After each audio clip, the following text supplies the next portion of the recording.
எமோஷனலாக நீங்களாம் இப்படி திருப்பி போய் 10 நிமிஷம் போய் நிற்கிறது எமோஷனல் கிடையாது. இப்போ நான் இங்கே இருக்கிற இப்போ கேமராமேன் நான் இப்படி திடீர்னு இப்படி அப்படியே சோகமாக இருக்கிற மாதிரி அப்போ நீங்கள் கூட எனக்கு கேட்கலாம், என்னங்க எமோஷனல் ஆகிட்டீங்களா? ஒரு சிலர் பேசுவாங்க, ஒரு சிலர் செயல்படுவாங்க. இவர் வந்து செயல்படுறதும் இல்லை, பேசுவதும் இல்லை. விஜய் அவர்கள், நீங்கள் அரசியலில் என்ன தாக்கத்தை ஏற்படுத்துறீங்கன்றது முக்கியம். என்னைக்குன்னா ஐயா நல்ல கண்ணோ இல்லை சங்கர் ஐயாவோ பஞ்சு டயலாக் பேசி நம்ம பார்த்துருப்போமா? இந்த கட்சிகளில் வந்து இது சரி, இது தவறு, இதை சரி செய்யலாம், இது சரி செய்ய முடியாது, எனக்கு புரியுதுங்க. ஆனால் எனக்கு எதுவுமே ஒரு பத்திரிகையாளனா புரியாத ஒரு கட்சி புதிராக இருக்குது அப்படின்னா அது தாவேக்கா. உங்களோட நான் இருக்கேன், நம்மளோட நம்ம மக்கள் இருக்கிறாங்க. இதுக்கு மேல என்ன வேணும்? கான்ஃபிடென்ட்டா இருங்க. நான் முதலமைச்சரும் வாழ்ந்துகிட்டு இருக்கீங்க சார். நீங்களும் திட்டினா எப்படி சார் தமிழ்நாடு திட்டினாங்க? அவ்வளோ கூட கூறு இல்லாமல் இருக்கிறாங்க ஜனங்க. அடுத்த முறை கூட்டம் வந்து கீழ்ப்பக்கத்தில் போட்டால் பக்கத்திலே மருத்துவமனை இருக்கு. இதெல்லாம் வந்து அந்த ஆதிக்கத்தினுடைய திமிரனுடைய உச்சம். நான் தான் தமிழ்நாடு, தமிழ்நாடுன்னு பேர் வச்ச தலைமகன் அண்ணாவே நான் தான் தமிழ்நாடுன்னு சொன்னது. என்ன நீங்கள் மட்டமாக பேசுனீங்க, இல்லை எனக்கு அரசியல் தெரியாதுன்னா மக்களுக்கே அரசியல் தெரியாத மாதிரி. எப்பா யார் நீங்கள், எப்போ அரசியலுக்கு வரீங்க, எப்படி மக்களுக்கு அரசியல் தெரியாதுன்னு சொல்லுவீங்க?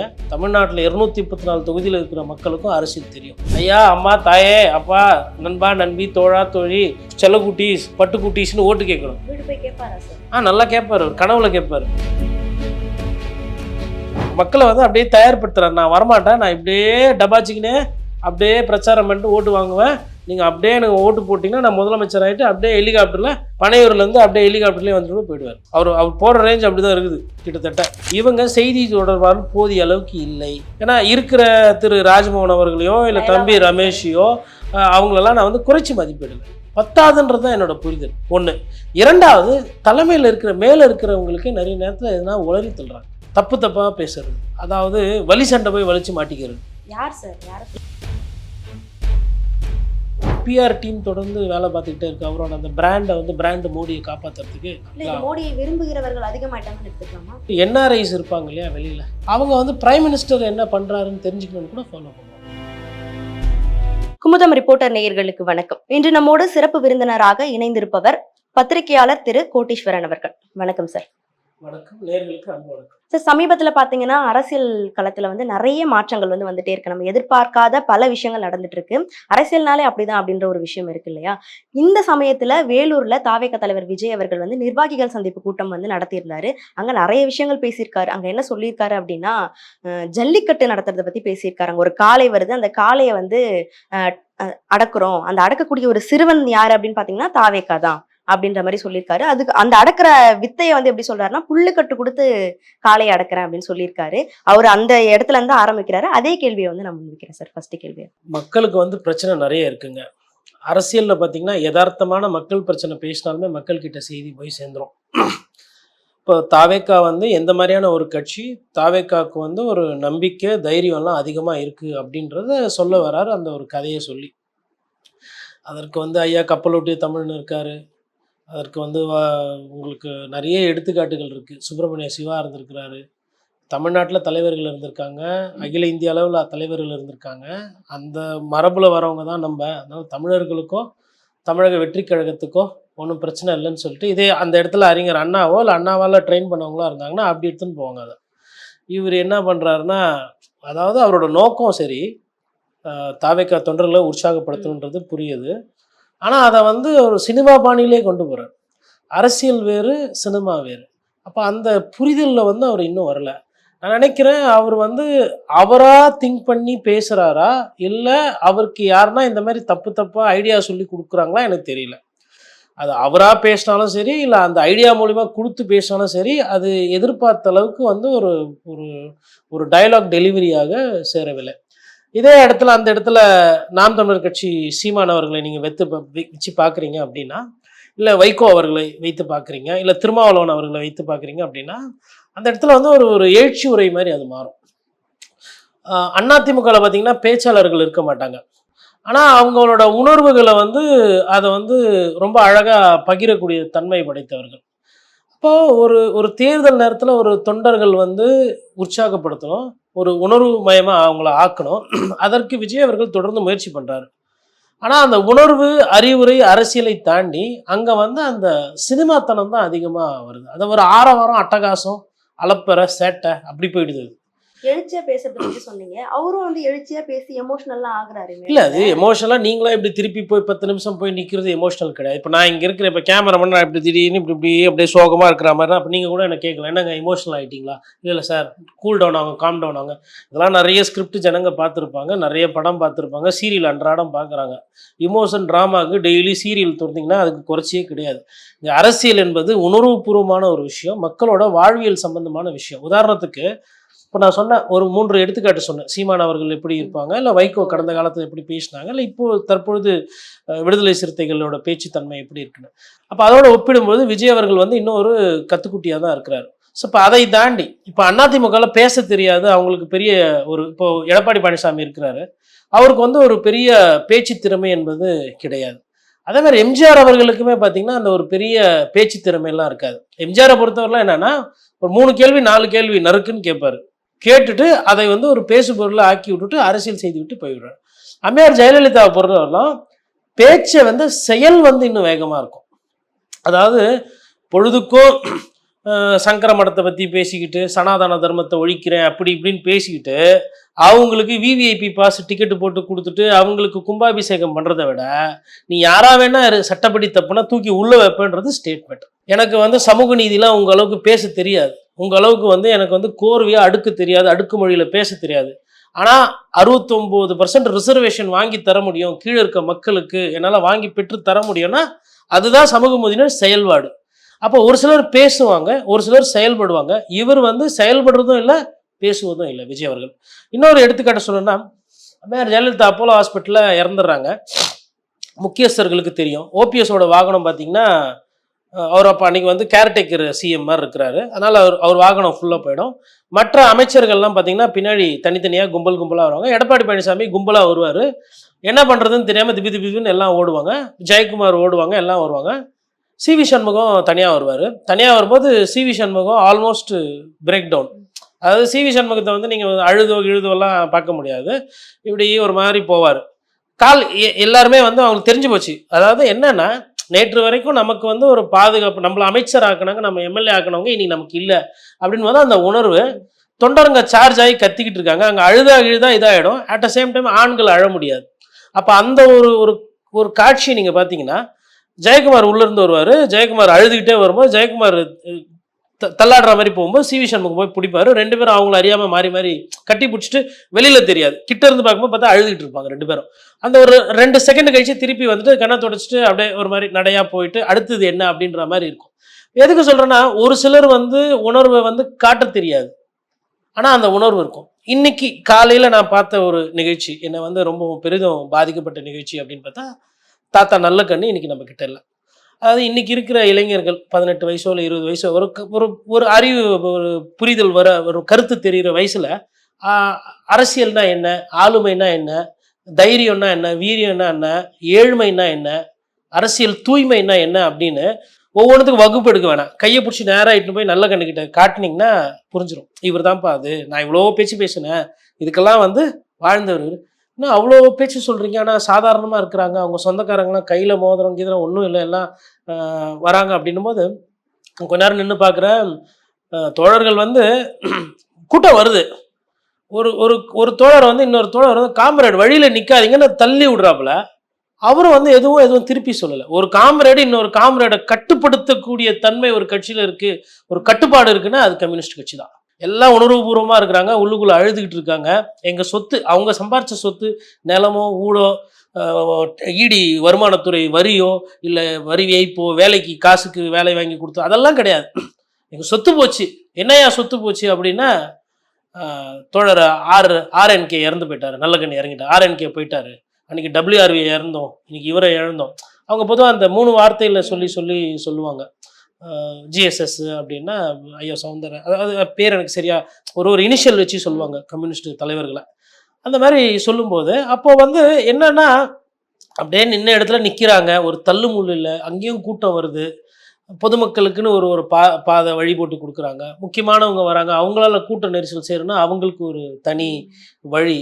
அப்போ ஒரு எல்லாத்தையுமே வந்து ஒரு அழகா செய்யக்கூடியது, அவங்களால நிர்வகிக்க முடியாது. அது வந்து சின்ன கட்சி, கூட்டம் கம்மி, தொண்டர்கள் கம்மி இல்லை, சிறுசோ பெருசோ அதனுடைய வீரியம் என்பது முக்கியம். அது எதை வைத்து சொல்கிறேன்னா, நான் ஐயாவுக்கு அஞ்சலி செலுத்திட்டு எதிரில் வரும்போது கிராமங்கள் பார்க்கும்போதே தெரியுது. கிராமங்கள்ல இருந்து அந்த செருப்பெல்லாம் வந்து புதிய செருப்பு கிடையாது.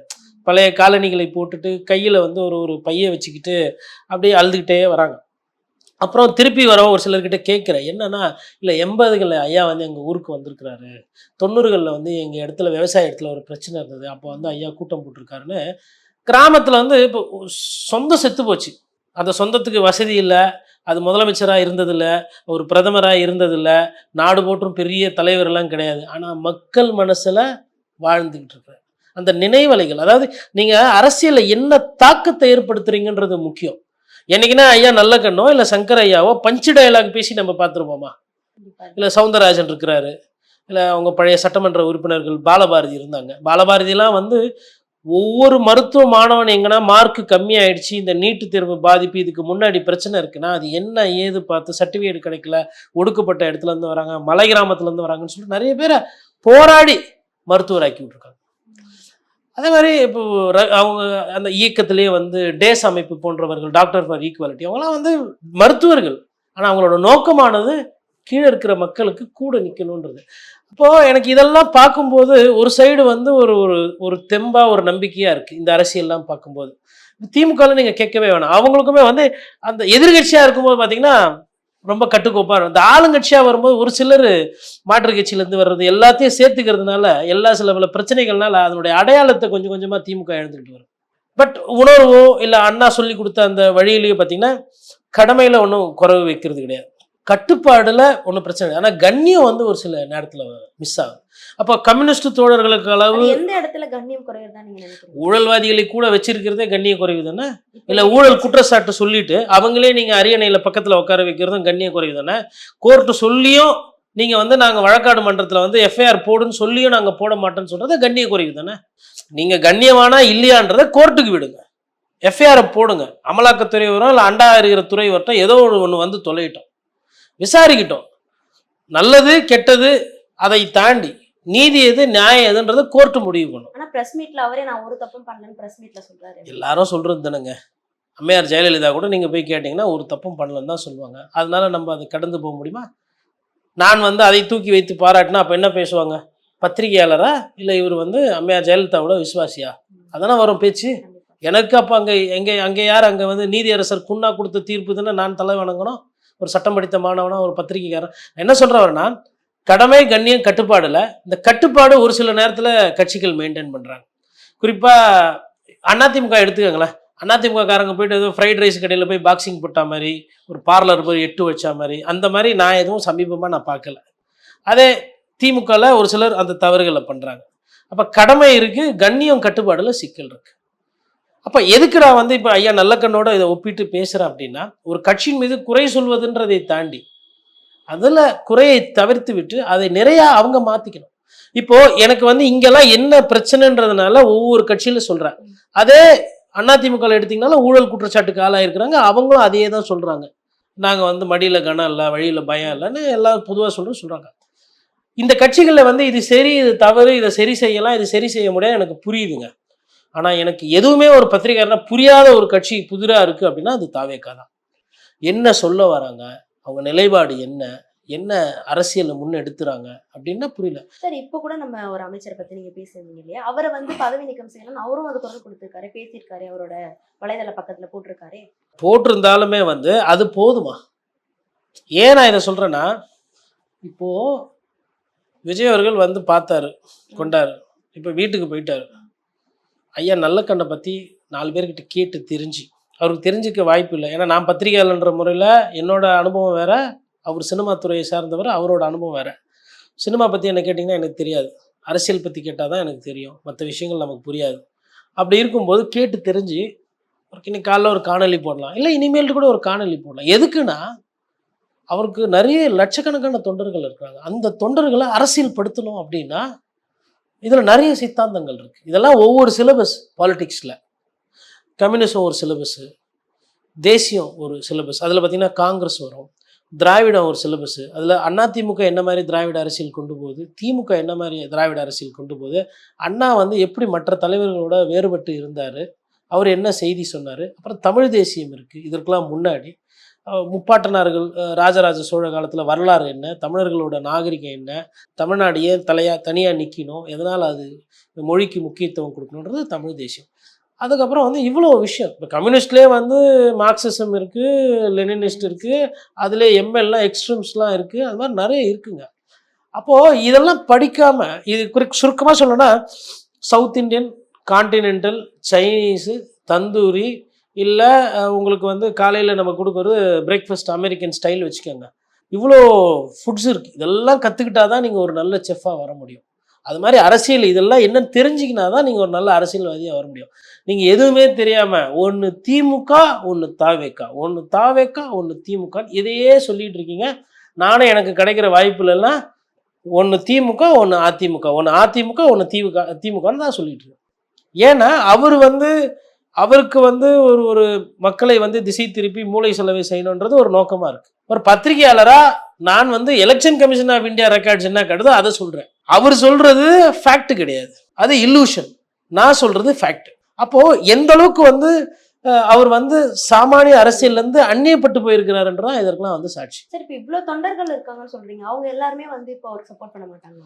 தொண்டர்கள் இல்லை, நிறைய பேர் ரசிகர்கள், அதில் கொஞ்சம் பேர் தொண்டர்கள். என்ன வித்தியாசம் அப்படின்னா, விஜய் அண்ணா பிறந்த நாளுக்கு விஜய் அண்ணாவை பார்க்காம விஜய் அண்ணாவுக்கு பிறந்த நாள் அப்படின்னு சொல்லி ஒரு ஆட்டோ ஸ்டாண்டில் ஒரு கேக்கு வெட்டி அங்கே போகிற பள்ளி குழந்தைகளுக்கு கேக்கு கொடுத்துட்டு ஒரு ஸ்கூல் பேக் வாங்கி கொடுத்தா அவன் வந்து தாவேக்கா தொண்டை. செல்ஃபோனை எடுத்துக்கின்னு பைக்கில் கறக்காம முறுக்கான்னு ஓட்டின்னு போயிட்டு செல்ஃபி எடுத்துன்னு அங்கே போய் பாட்டு போட்டு டான்ஸ் ஆனால் அவன் ரசிகன். ஒரு ரசிகனுக்கும் தொண்டனுக்கும் இதுதான் வித்தியாசம்.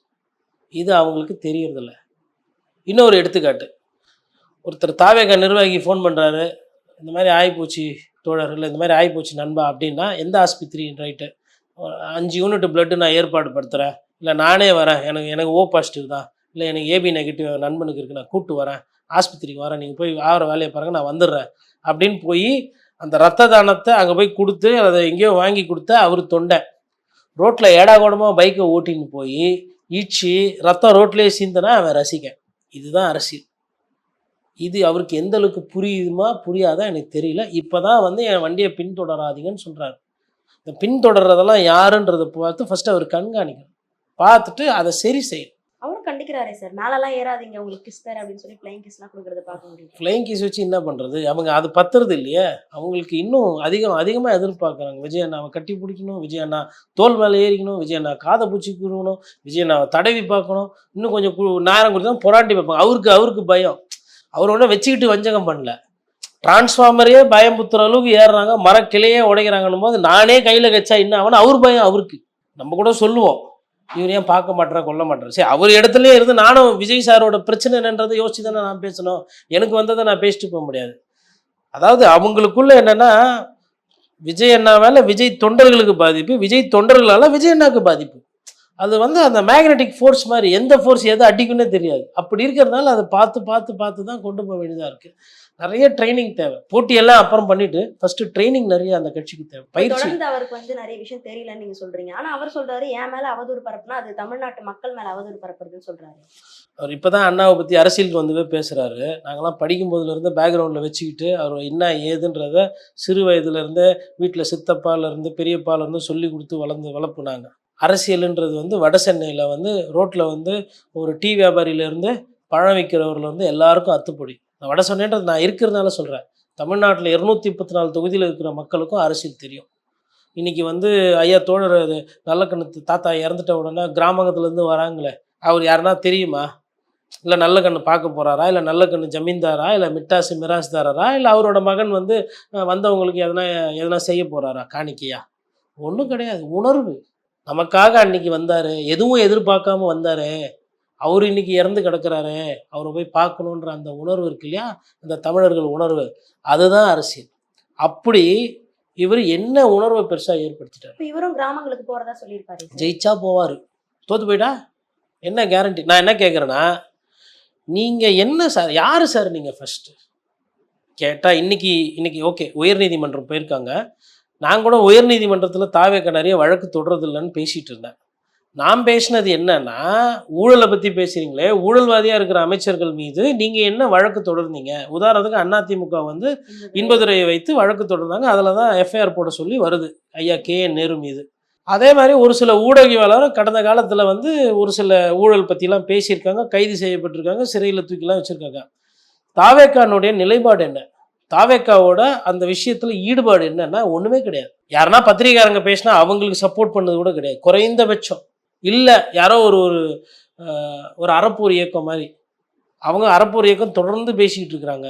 ரிஜிஸ்ட்ரேஷன் டிபார்ட்மெண்ட்டில் என்ன தப்பு நடக்குது, சிஎம்டியில் என்ன தப்பு நடக்குது, உள்ளாட்சித்துறையில் எவ்வளோ மோசடி நடக்குதுன்னு பேசிகிட்டு இருக்காங்க. எதனா ஒரு நாள் அந்த அறப்போர் ஜெயராமனை கூப்பிட்டு, ஐயா நீ பாட்டுன்னு ஊழலை பற்றி பேசிக்கிட்டு இருக்கிற, உன்னை எவனுமே கண்டுக்க மாட்டேன்றான், ஏதோ ஜோக்கர் படத்தில் பார்த்த மாதிரி இருக்கு உங்களெல்லாம் பார்க்கும்போது, நீங்கள் என்ன பிரச்சனை உங்களுக்கு என்ன, வாங்க நம்ம ஒரு மணி நேரம் பேசுவோம், எனக்கு இதை பற்றி தெரிஞ்சுக்கணும், கூப்பிட்டு கேட்டுருக்கலாம்ல. அப்போது தெரிஞ்சுக்க விருப்பம் இல்லை. நீங்கள் என்ன நினைக்கிறீங்கன்னா, நான் முதலமைச்சரும் வாழ்ந்துக்கிட்டு இருக்கீங்க, அப்படியெல்லாம் யாரும் வந்து அதனால தான் வந்து அதை நம்ம அதை அம்பலப்படுத்தி காட்டும் பொழுது அவரால் அது தாங்கிக்க முடியல. என்ன திட்டினா தமிழ்நாடு திட்டினா மாதிரி சார், நீங்களை திட்டினா எப்படி சார் தமிழ்நாடு திட்டினா மாதிரி? அவ்வளோ கூடவா கூறு இல்லாமல் இருக்கிறாங்க ஜனங்க. தமிழ்நாடுன்றாரு விஜய் தான் தமிழ்நாடு. அதுதாங்க, இது வந்து அடுத்த முறை கூட்டம் வந்து கீழ்ப்பக்கத்தில் போட்டால் பக்கத்துலேயே மருத்துவமனை இருக்குது. இதெல்லாம் வந்து அந்த ஆதிக்கத்தினுடைய திமிரனுடைய உச்சம். நான் தான் தமிழ்நாடு, தமிழ்நாடுன்னு பேர் வச்ச தலைமகன் அண்ணாவே நான் தான் தமிழ்நாடுன்னு சொன்னது கிடையாது. தமிழ்நாடுன்றது என் நாடு, அதுக்கு தலை வணங்குற அப்படிதான் போனது. நான் தான் தமிழ்நாடு, நான் தான் தமிழ்நாடு, நான் தான் தமிழ்நாடு. அன்பின் வெளிப்பாடை நீங்க வேற மாதிரி காட்டலாங்க. சரி, இப்போ இன்னைக்கு முதலமைச்சர் தேர்தல் இப்படி இருக்கிறாரு, நாளைக்கு பிரதமருக்கு நிற்கிறாரு, அங்கே போயிட்டு டெல்லி போய் நான் தான் இந்தியா அப்படின்னா மற்ற மாநிலத்தில் இருக்கிற சிரிப்பாங்களா சிரிக்க மாட்டாங்களா? இல்லை நான் தான் இந்தியா, பாகிஸ்தான் முஞ்சா சுடு, படம் டிப்பிக்கல் படம் பஞ்சு டைலாக். அது அரசியல் ஆகாது. ஏன் வந்து காந்தி தாத்தா இன்னைக்கு நான் தான் இந்தியான்னு எதனா சொல்லி எதனா பண்ணறா? ஏன் சொல்லல? ஆனால் அரசியல் ரீதியாக அவங்களுக்கு ஒரு தெளிவு இருந்து ஒரு சிந்தனை இருந்தது. எதையோ பேசுகிற எதையோ, அதாவது அவர் திட்டக்கூடாது, அதனால அவர் பெயில் ஆர்டர் போடுறாரு. என்ன திட்டினா தமிழ்நாடே திட்டினா மாதிரி. என்ன நீங்கள் மட்டமாக பேசுனீங்க, இல்லை எனக்கு அரசியல் தெரியாதுன்னா மக்களுக்கே அரசியல் தெரியாத மாதிரி. எப்பா யார் நீங்கள், எப்போ அரசியலுக்கு வரீங்க, எப்படி மக்களுக்கு அரசியல் தெரியாதுன்னு சொல்லுவீங்க? செல்வந்தர்கள் தேர்தலில் தோத்து இருக்கிறாங்களா இல்லையா? தமிழக அரசியலில் செல்வாக்கு மிக்க ஆளுமைகள் தமிழக அரசியலில் தோத்து இருக்காங்களா இல்லையா? அப்போ மக்கள் வந்து பழி வாங்கியிருக்காங்க. நான் நேசிக்கக்கூடிய பெரிய மதிக்கக்கூடிய என் தாத்தா காமராஜர் தோத்து போயிருக்கிறார், அம்மையார் ஜெயலலிதா தோத்து போயிருக்காங்க, இன்றைய முதல்வர் ஸ்டாலின் தோத்து போயிருக்காரு வாக்கு வங்கி அரசியலில். ஏன் தோத்தாங்க? ஏதோ ஒரு நேரத்தில் அவங்க பண்ணது மக்களுக்கு பிடிக்கல. அரசியல்வாதி பண்ணது பிடிக்காத காரணத்தினால அரசியல்வாதி அரசியல்ல அந்த தேர்தலில் தோக்கடிச்சாங்க. இவங்களுக்கு அரசியல் தெரியாது, என்ன கம்மி? காமராஜருக்கு பேரு புகழ் இல்லையா? இல்லை அந்த காலத்தில் கட்சி இல்லையா பின்னாடி? இல்லை அம்மையார் ஜெயலலிதாவுக்கு வந்து உங்களை மாதிரி முக வசீகரம் இல்லையா? இல்லை அவங்க வெள்ளையா இல்லையா? இல்லை அவங்க சினிமா துறையிலேருந்து வரலையா? இல்லை ஒரு கட்சியினுடைய முதலமைச்சராக ஒரு கட்சியினுடைய பொதுச் செயலாளராக இல்லையா? ஸ்டாலின் அவர்கள் முதலமைச்சரோட வாரிசு, கலைஞரோட மகன், எப்படி தோத்தாரு? எதுக்கு தோத்தாரு? யார் தோக்கடிச்சா? மக்கள். இந்த நாட்டில் வந்து உட்காந்துக்கிட்டு ஏன் விஜயகாந்த் நீங்கள் பெருமையாக பேசினீங்களே, நீங்கள் அதே மதுரை மாநாட்டில் என்ன சொன்னீங்க? நான் வந்து எம்ஜிஆரோட பழகலை, அந்த வருத்தம் இருக்கு, ஆனால் கேப்டனோட நான் பழகியிருக்கேன், அது மண்ணு மதுரை மண்ணு அவர் மண்ணு தானே அப்படிலாம் பேசினீங்கல்ல. அந்த கேப்டன் தோற்று போயிருக்காருங்க தேர்தலில். இப்போ சொல்லுங்க, மக்களுக்கு அரசியல் தெரியலையா? தேவைப்பட்டது கோவப்பட்டாங்கன்னா யாராக இருந்தாலும் தூக்கி போட்டு போயினே இருப்பாங்க. வந்துமா ஆட்சி 5 வருஷம் பண்ணமா போயிட்டே இரு, அப்படி இருக்கிற மண்ணு தான் தமிழக மண்ணு. அதனால தான் பயந்து போய் முதலமைச்சர் ஸ்டாலினும் முன்னாள் முதலமைச்சர் எடப்பாடி பழனிசாமியும் சுற்றி சுற்றி வந்துன்னு இருக்கிறாங்க. எங்கே தண்டிச்சிருவாங்களோ, தோத்து போயிடுவோமோ, மக்கள் நம்மளை நிராகரிச்சிருவாங்க, இந்த பயத்தில் தான் சுற்றிக்கிட்டு இருக்கிறாங்க. ஏன்னா அவங்களுக்கு அரசியல் தெரியும். உங்களுக்கு அரசியல் தெரியாதனால ஒப்பேத்தி நீங்கள் பேசிக்கிட்டு இருக்கீங்க. இப்படி பேசியே பஞ்சு டயலாக் கூட்டியே மக்களை வந்து ஏமாத்தலான்னு பார்க்குறீங்க. ரசிகர்கள் அதுக்கு வருவாங்க, உங்களோட துணை போவாங்க. இப்போ புதுசாக நான் வந்து அஜித் தலை ஃபேனு, ஆனால் தளபதிக்கு ஓட்டு போடுவேன்.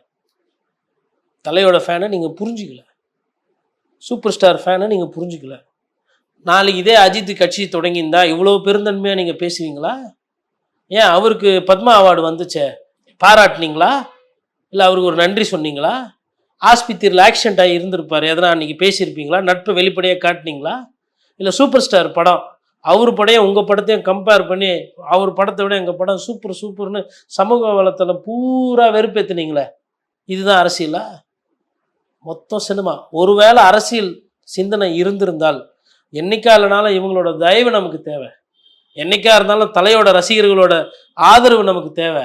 ஏன்னா அவங்க அரசியலில் நிற்க போகிறது. நம்ம தான் வீடு போய் ஐயா அம்மா தாயே அப்பா நண்பா நண்பி தோழா தோழி செல்லக்குட்டீஸ் பட்டுக்குட்டீஸ்னு ஓட்டு கேட்கணும். வீடு போய் கேட்பாரா சார்? நல்லா கேட்பாரு, அவர் கனவுல கேட்பாரு. அவர் அதை தான் மக்களை வந்து அப்படியே தயார்படுத்துறாரு. நான் வரமாட்டேன், நான் இப்படியே டபாச்சிக்கினே அப்படியே பிரச்சாரம் பண்ணிட்டு ஓட்டு வாங்குவேன், நீங்கள் அப்படியே எனக்கு ஓட்டு போட்டிங்கன்னா நான் முதலமைச்சர் ஆகிட்டு அப்படியே ஹெலிகாப்டரில் பனையூர்லேருந்து அப்படியே ஹெலிகாப்டர்லேயே வந்துட்டு போயிடுவார். அவர் போகிற ரேஞ்ச் அப்படி தான் இருக்குது கிட்டத்தட்ட. இன்னும் தனி விமானத்தில் ஆல்ரெடி விமான நிலையத்தில் ரொம்ப ஏழை பாழைகள்லாம் வரப்போகிறதில்ல. வேலை தேடி போகிறவங்க தான் கொஞ்சம் பேர் போவாங்க, மிச்சப்படி பிஸ்னஸ் சம்பந்தமாக இல்லை செல்வந்தர்கள் தான் விமான நிலையம். இன்னி வரையிலும் அப்படி தான் இருக்குது நம்ம ஊரில். கூட்டம் என்பது கொஞ்சம் கொஞ்சமாக கூட்டிகிட்டு இருக்கு. அந்த விமான நிலையத்தில் கூட அந்த மக்கள், அதாவது விமான நிலையத்துலலாம் வந்து போயிட்டு இப்போ விஜய் வர்றாருன்னா எல்லாம் உடனே வந்து சூழ்ந்துக்கிட்டு எல்லாம் நிற்க மாட்டாங்க. 2 காரணம். ஒன்று, அந்த மாதிரி வேலை பண்ணாங்கன்னா ஃப்ளைட்டை விட்டுருவாங்க.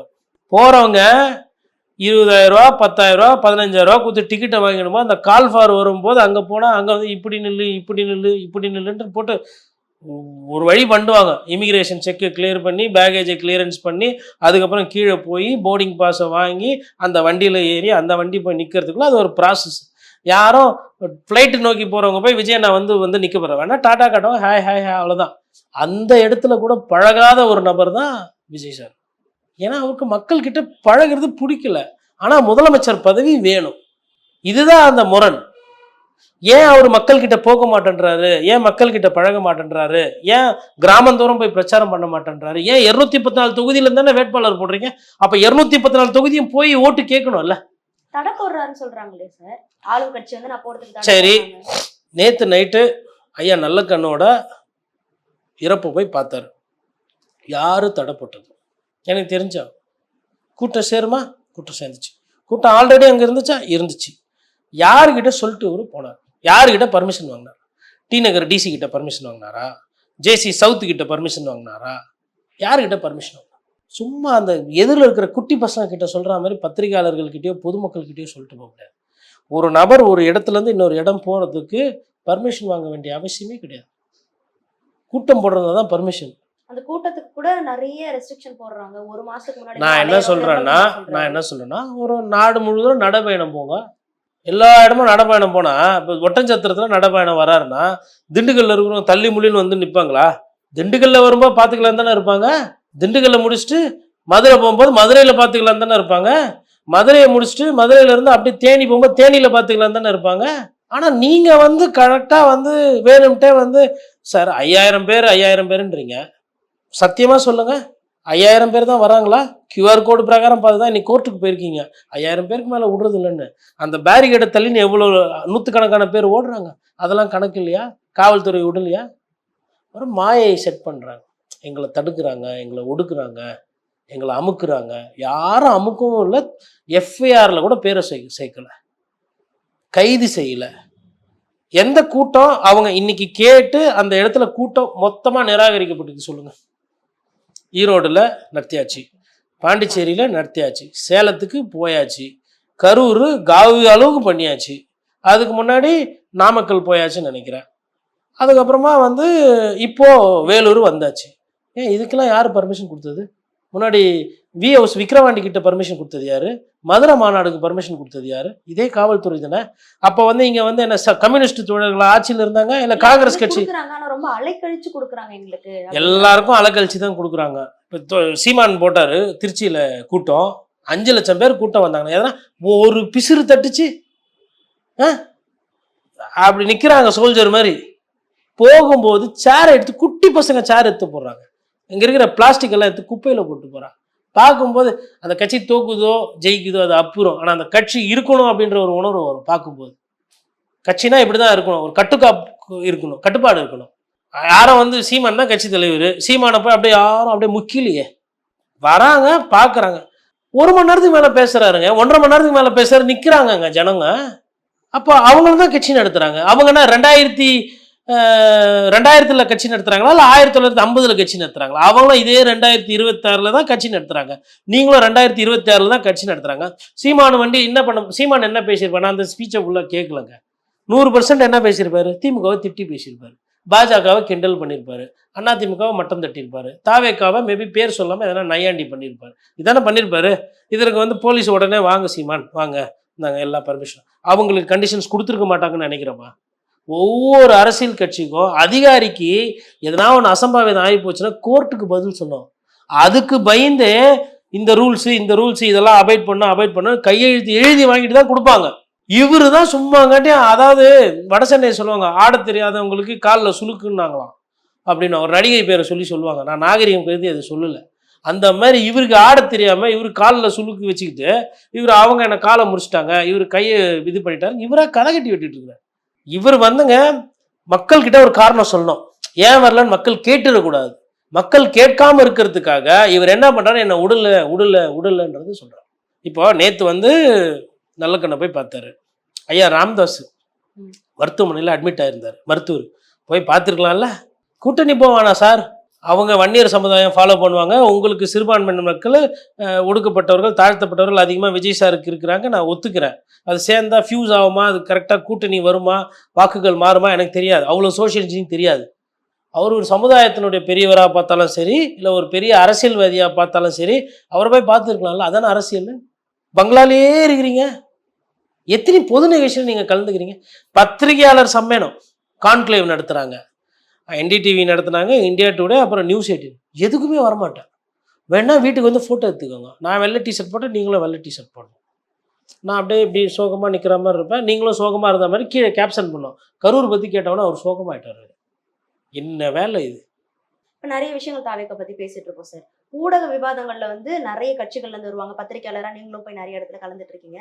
இப்ப என்ன அங்கிருந்து அதிகாரப்பூர்வ தகவல் வந்திருக்குன்னா, அதுல இருக்கக்கூடிய பொதுச் செயலாளர் ஆனந்த் வந்து என்ன சொல்லியிருக்காருன்னா, ஊடக விவாதங்கள்ல தாவேக்கா பங்கேற்க கூடாது, பங்கேற்கணும்னு விருப்பப்பட்டா முன் அனுமதி வாங்கணும் அப்படின்ற ஒரு விஷயம் சொல்லியிருக்காங்க. இது எல்லா கட்சியிலும் இருக்கா, இல்லை இவங்க மட்டும் சொல்றாங்க? எல்லா கட்சியிலையும் அடிக்கடி ஒரு சில நேரத்தில் பண்ணுவாங்க. பட் பொதுவாக வந்து 80% ஃப்ரீயாக விட்டுருவாங்க. அந்த 80% ஃப்ரீயாக விட்டுருவாங்க. ஊடகத்தில் நீங்கள் போய் பேசுங்க கொள்ளுங்கன்னு சொல்லிவிடுவாங்க. அனுமதி வாங்கிட்டு போங்கன்னு ஒரு சில நேரத்தில் சொல்லுவாங்க. எதுக்குன்னா, கட்சியில் வந்து இப்போ உதாரணம், இப்போ காங்கிரஸ்க்கும் திமுக இப்போ கூட்டணி உரசல் இருக்குது. இப்போ போயிட்டு வந்து அந்த கூட்டணி உரசலுக்கு ஏற்படுத்துகிற மாதிரி பேச்சாளர் பேசிடக்கூடாது, கட்சியினுடைய செய்தி தொடர்பாளர் எல்லையை தாண்டி பேசிடக்கூடாது. ஏன்னா ஒரு தர்ம சங்கடமான சூழ்நிலை உட்காந்துருப்பாங்க. அதனால அந்த மாதிரி அந்த கேக் ஆர்டர் போடுவாங்க. அதே மாதிரி இப்போ அதிமுகவுக்கும் அண்ணாமலைக்கும் ஒரு சில நேரத்தில் பிரச்சனை இருந்தது. ஆனால் கூட்டணிக்குள்ளே இருக்கிறாங்க. அப்போ அண்ணாமலை பற்றி நீங்கள் அதை பற்றி விவாதம் இருந்ததுன்னா நீங்கள் பார்த்து பேசணும், இல்லைனா சொல்லிட்டு போய் பேசணுன்ற மாதிரி ஒரு கட்டுப்பாடு போடுவாங்க. அதே மாதிரி இப்போ திமுக இருக்குது. இப்போ நேரு மீது ஊழல் பற்றி, இல்லை செந்தில் பாலாஜி மீது விவாதம் அப்படின்னா நீங்கள் சொல்லிட்டு கேட்டுட்டு போகணும், என்ன பேசுறீங்கன்னு பார்த்து பேசணும்னு அந்த கேக் ஆர்டர் போடுவாங்க. ஆனால் பொதுவாக பிளாங்காக ஆர்டர் போட மாட்டாங்க. அப்போ என்ன அர்த்தம்னா, இவங்க செய்தி தொடர்பாளர் போதிய அளவுக்கு இல்லை ஃபர்ஸ்ட். ஏன்னா இருக்கிற திரு ராஜ்மோகன் அவர்களையோ இல்லை தம்பி ரமேஷையோ அவங்களெல்லாம் நான் வந்து குறைச்சி மதிப்பிடலை, பத்தாதுன்றது தான் என்னோட புரிதல்.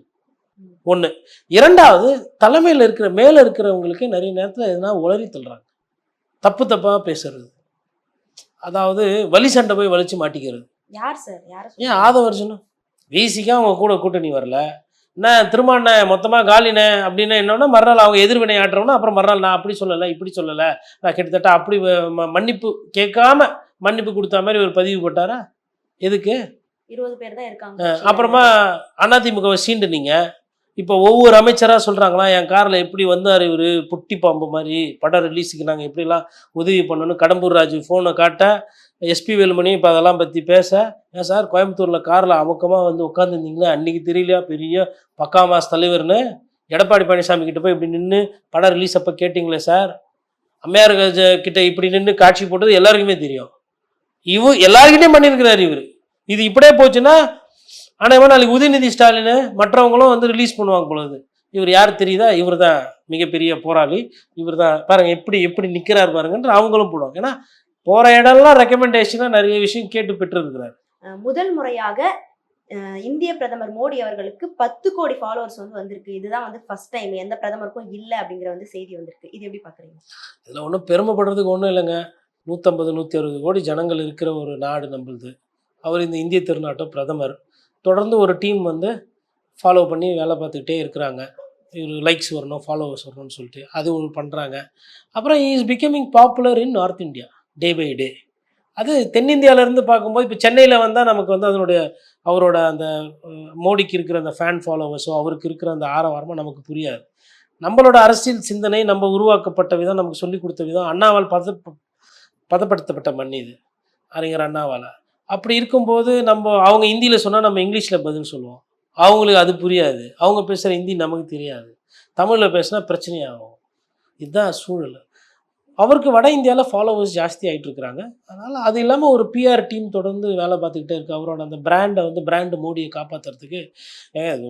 புதுசாக கட்சி தொடங்குன விஜய் சாரே இவ்வளோ சேட்டை கொடுக்குறாரு, வைப்ஸ் அண்ணன் ஆதவ் சொல்கிறாரு இவ்வளோ லைக்ஸ் போகுதுண்ணே, இவ்வளோ மீம்ஸ் போகுதுண்ணே அப்படின்னு. பிரதமர் அவங்க சேட்டை பண்ண மாட்டாங்களா? மோடியை விரும்புகிறவர்கள் அதிகமாயிட்டாங்கன்னு எடுத்துக்கலாமா? மோடியை விரும்புகிறவர்கள் அதிகமாயிட்டாங்க அப்படின்னு ஃபுல்லாக எடுத்துக்க முடியாது. அது வந்துட்டு உங்களுக்கு வந்து என்ஆர்ஐஸ் இருப்பாங்க இல்லையா வெளியில், அவங்க வந்து பிரைம் மினிஸ்டர் என்ன பண்ணுறாருன்னு தெரிஞ்சுக்கணுன்னு கூட ஃபாலோ பண்ணுவாங்க. இப்போது அமெரிக்காவில் இருப்பாங்க, அவங்க வந்து பாரதிய ஜனதா கட்சி இங்கே ஓட்டு போட போகிறதில்ல. ஆனால் இந்தியாவுக்கும் அமெரிக்காவுக்கும் என்ன நடக்குது, பிரதமர் என்ன சொல்கிறாரு அந்த ஊரில், இல்லை நம்ம திருப்பி தாயகம் போகலாமா, இல்லை இங்கேயே இருக்கலாமா, அந்த மாதிரி என்ஆர்ஐஸ் நிறைய பேர் ஃபாலோ பண்ணுறாங்க. அவங்க வந்து செய்திக்காக கூட ஃபாலோ பண்ணுவாங்க. அதனால் ஃபாலோவர்ஸே அது கண்டிப்பாக ஃபேன்ஸ் உருவாகிருப்பாங்க, கொஞ்சம் ஃபாலோவர்ஸ் அதிகமாக இருப்பாங்க. 100 விழுக்காடு அது இருக்காது, பாதி இருக்கும். நிறைய காரணிகள் அதற்கு பின்னாடி இருக்குது. இன்னொன்று, அவங்க எப்படி அதை பிராண்ட் பண்ணுவாங்கன்னா, உலக தலைவரில் அதிகமாக ட்விட்டரில் யார் இருக்கிறது, ஃபேஸ்புக்கில் யார் இருக்கிறது போது உலக அரசியல் பேசுவதற்கு, மற்ற நாடுகளில் போய் பேசுறதுக்கு அதெல்லாம் உதவும். வியாபார ரீதியாகவே அது உதவும். இந்தியான்னா பெரிய மார்க்கெட்டு, அதனால் இந்தியாவோட நம்ம வந்து நட்பாக போவோம். அப்போ தான் நம்ம எண்ணெயை விற்க முடியும். அவங்க பொருளை நம்ம வாங்குறது, இல்லை அவங்க ஊர்லேருந்து இங்கே இறக்குமதி, நம்ம ஊர்லேருந்து ஏற்றுமதி, இந்த வணிகம்லாம் இருக்குது இந்த பிராண்டுக்கு பின்னாடி. அதாவது இந்த பிராண்ட் என்பது கடந்த காலத்தில் வந்து இந்தியான்றது ரொம்ப கீழே இருந்திருக்கு. சுதந்திர இந்தியாவுக்கு அப்புறமாவே வந்து பார்த்திங்கன்னா நம்ம வந்து மேலெல்லாம் நம்மளை வச்சு பார்க்கல. நம்மளை வந்து ஆசிய நாடுகளை வந்து ஒரு படி கீழே தான் வச்சுருந்துருக்காங்க. அதில் நம்மளாம் வந்து இன்னும் மோசமாக இருந்திருக்கோம்.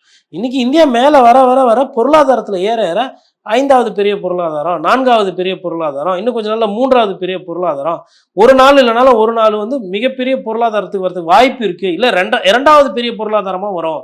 அமெரிக்கா, இந்தியா, சைனா, இது 3க்குள்ளே தான் சண்டைன்ற மாதிரி அந்த இடத்துல போகும்போது பிரதமரோட அந்த சோஷியல் மீடியா பங்கு இதெல்லாமும் சேர்ந்து வளரும்.